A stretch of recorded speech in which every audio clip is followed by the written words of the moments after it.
May sinabi po siya, Senator Amy, banggitin ko mismo yung mga salitang sinabi niya. Sabi niya, they wanted to change and get back the leadership of the Senate. Nakapusta na pala doon ang CONAS. Matatalo ang impeachment, mananalo si VP Sara sa 2028, tepok silang lahat. Ano pong reaksyon niyo dito?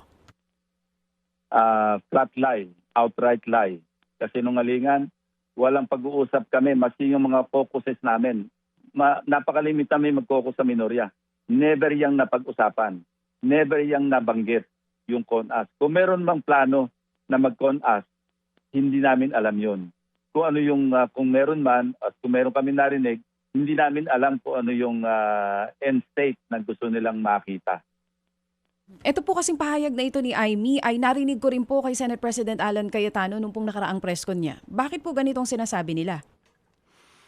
Hindi ko alam kung ano yung pinanggagalingan ng kanilang pananalita. Kung meron silang matibay na basihan, edi bahala sila. Pero as far as the minority group, yung 11, tawag namin sa sarili namin, mythical 11. Kasi para kaming nangangarap na lang lagi. Walang ganyan pag-uusap. Ang dominant na tuwing mag-uusap kami, ibalik natin yung dignidad ng Senado. Kapag tayo naging majority, sana mabago yung pananaw, yung paningin, yung perception ng ating mga kababayan sa Senado bilang isang institusyon. Patunayan yung sa amin, yung pagpapalit ng leadership. Maski ano pa sabihin nila, idikit nila sa impeachment, idikit nila sa kung ano man. Sa amin, ang number one na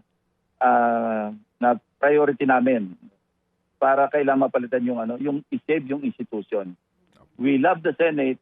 Lahat kami nagkakaisa. Ibangon natin ang Senado, first and foremost, sa paningin ng ating mga kababayan. Kalimutan na natin yan kung ano pa yung mga ibang issues, attendant do sa pagpapalit ng liderato. Pero sa amin, ang number one, yung primordial concern namin, yung integridad ng Senate. Oo. Senator, under Senate President Alan Peter Cayetano's leadership, you don't feel maibabangon ang integridad ng Senado? Hindi ko sinasabi yon. Sa aming perspective yung aking sinasabi.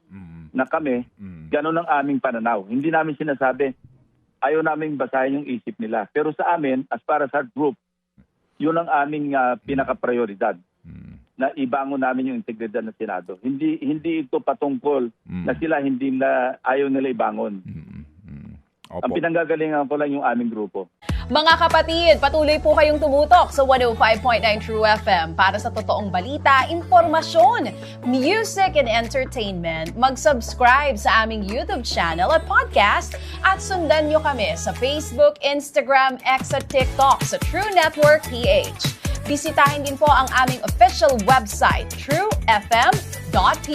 At panoorin din kami sa True TV Signal, Channel 19. Kami po ang 105.9 True FM.